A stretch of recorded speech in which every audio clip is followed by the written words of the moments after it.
नमस्कार, मैं रवीश कुमार। क्या आप औपनिवेशिक मानसिकता के शिकार हैं? अगर शिकार हैं तो इस मानसिकता की पहचान कर पाते हैं? क्या संभव भी है? प्रधानमंत्री मोदी ने कहा है कि सभी को शपथ लेनी चाहिए।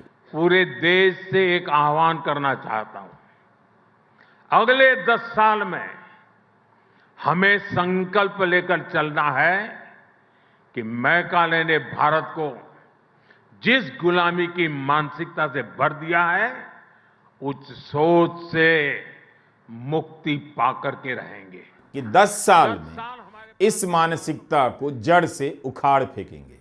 2035 में औपनिवेशिक मानसिकता की बुनियाद रखने वाली मैकॉले की नीति के 100 साल हो रहे हैं। इस मानसिकता से मुक्ति के विचार को प्रधानमंत्री 10 साल का टाइम फ्रेम दे रहे हैं। 10 साल के टाइम फ्रेम में लेकर मुक्ति की बात करना समय की बर्बादी है।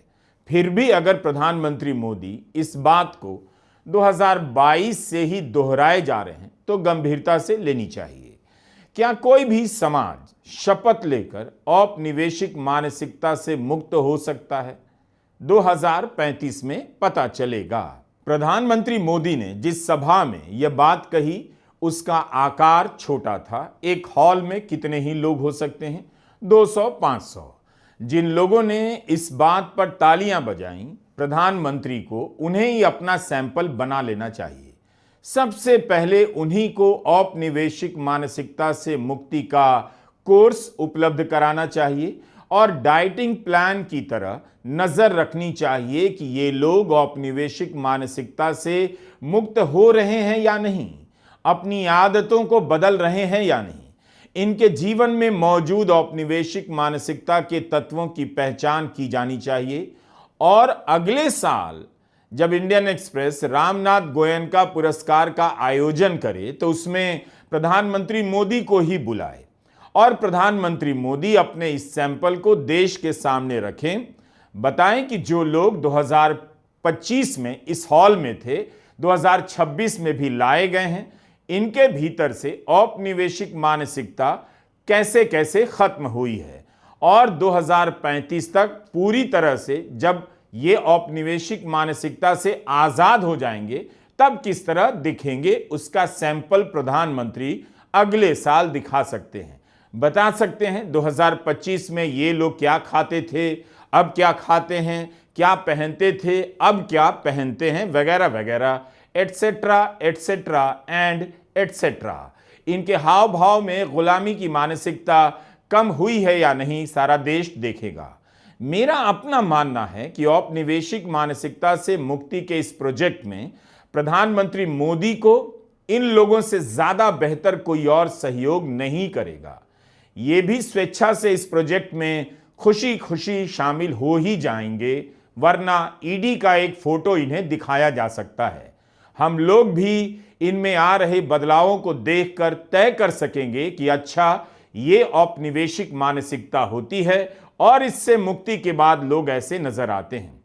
अगर इस सैंपल पर काम किया जाए तो दुनिया में यह अनोखा प्रयोग हो सकता है, नोबेल भी मिल सकता है। 15 अगस्त 2022 को प्रधानमंत्री मोदी ने लाल किले से पंच प्रण की बात की थी। हमें उन पंच प्राण को लेकर के 2047 जब आजादी के 100 साल होंगे, आजादी के दीवानों के सारे सपने पूरे करने का जिम्मा उठा करके चलना होगा। औपनिवेशिक सोच से मुक्ति को दूसरे नंबर पर जगह मिली। उस समय उन्होंने कोई समय सीमा तय नहीं की, मगर 3 साल गुजर गए तो अब उन्हें डेडलाइन एंड टाइमलाइन का ख्याल आया है कि 2035 तक औपनिवेशिक मानसिकता से मुक्ति की शपथ लेनी चाहिए। Fair enough. लेकिन उन्हें बताना चाहिए कि इस 3 साल में 2022 से लेकर 2025 के बीच औपनिवेशिक सोच से कितनी मुक्ति मिली, इसका कोई पावर पॉइंट चार्ट तैयार हुआ है कि क्या क्या होने पर लोगों को लगे कि उनके भीतर औपनिवेशिक मानसिकता है। लाल किले से उन्होंने जो भाषण दिया उससे कुछ कुछ पता तो चलता है कि औपनिवेशिक मानसिकता के लक्षण क्या हैं। पूरा तो नहीं, लेकिन एक ब्रॉड आउटलाइन का पता चलता है कि उनके लिए औपनिवेशिक मानसिकता का मतलब क्या है। दूसरी बात मैंने कही है, उस प्राण शक्ति की मैंने चर्चा की है कि गुलामी की मानसिकता। देश की सोचिए भाइयों, कब तक दुनिया हमें सर्टिफिकेट बांटती रहेगी? कब तक दुनिया के सर्टिफिकेट पर हम गुजारा करेंगे?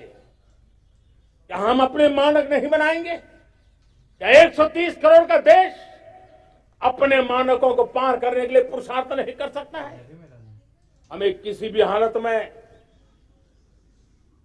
औरों के जैसा दिखने की कोशिश करने की जरूरत नहीं है। हम जैसे हैं वैसे, लेकिन सामर्थ्य के साथ खड़े होंगे, ये हमारा मिजाज होना चाहिए। हमें गुलामी से मुक्ति चाहिए। हमारे मन के भीतर दूर दूर 7 समंदर के नीचे भी गुलामी का तत्व नहीं बच रहना चाहिए। और मैं आशा देखता हूं, जिस प्रकार से नई राष्ट्रीय शिक्षा नीति बनी है, जिस मंथन के साथ बनी है, कोटि कोटि लोगों के विचार प्रवाह को संकलित करते हुए बनी है, और भारत की धरती की जमीन से जुड़ी हुई शिक्षा नीति बनी है। रसखस हमारी धरती के मिले हैं। हमने जो कौशल्य पर बल दिया है, ये एक ऐसा सामर्थ्य है जो हमें गुलामी से मुक्ति की ताकत देगा। परंपरा और संस्कार के नाम पर धुंधली सी बातें की जा रही हैं। माता पिता का सम्मान, संस्कार, इन सब के बहाने आप औपनिवेशिक मानसिकता की मुक्ति का ढोल नहीं पीट सकते। पश्चिम में भी परिवार के प्रति बहुत समर्पण है। वहां चुनाव के समय नेता अपने पारिवारिक मूल्यों का प्रदर्शन करते हैं। जनता इस पर भी जज करती है कि कोई नेता कितना पारिवारिक है, कितना समय देता है। यह भी उसके मूल्यांकन का आधार होता है। और पश्चिम के सामाजिक जीवन को लेकर भारत में भ्रम फैला दिया गया है कि वहां परिवार नाम की कोई संस्था नहीं। बिल्कुल है, और किसी मायने में किसी और समाज से कम नहीं है।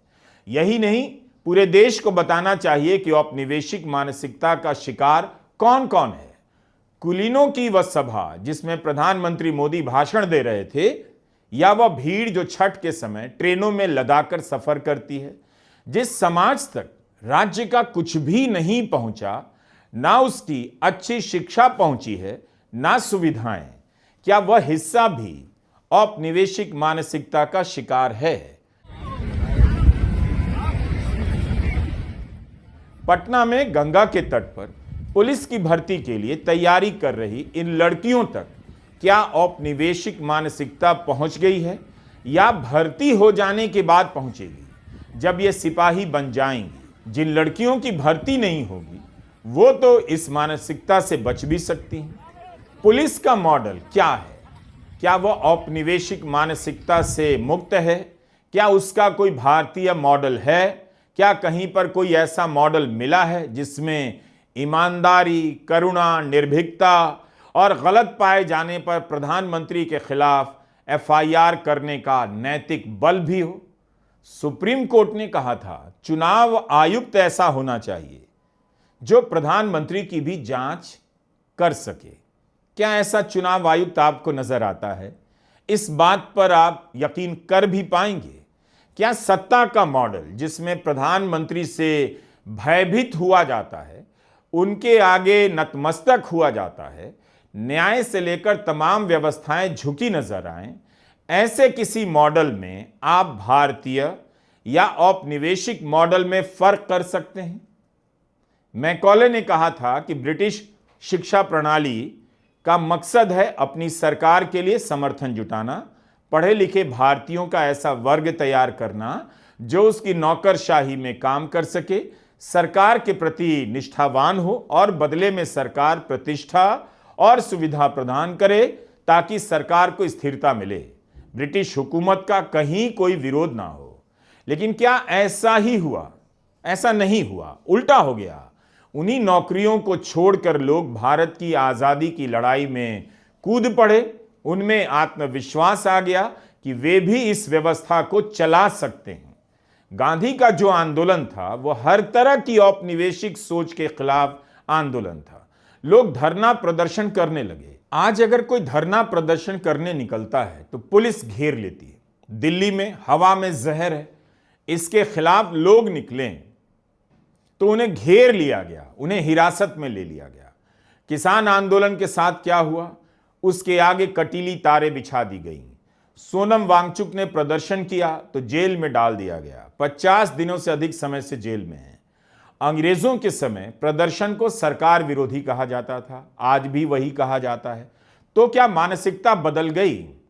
क्या प्रधानमंत्री मोदी गोदी मीडिया की मानसिकता बदल सकते हैं?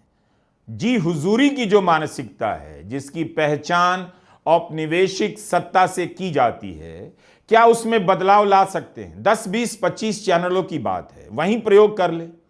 जब औपनिवेशिक मानसिकता से मुक्ति हो जाएगी तब मोदी सरकार की नीतियों के खिलाफ जब किसान प्रदर्शन करेंगे तो क्या उन्हें भारतीय मानकर मंत्री माला पहनाने जाएंगे?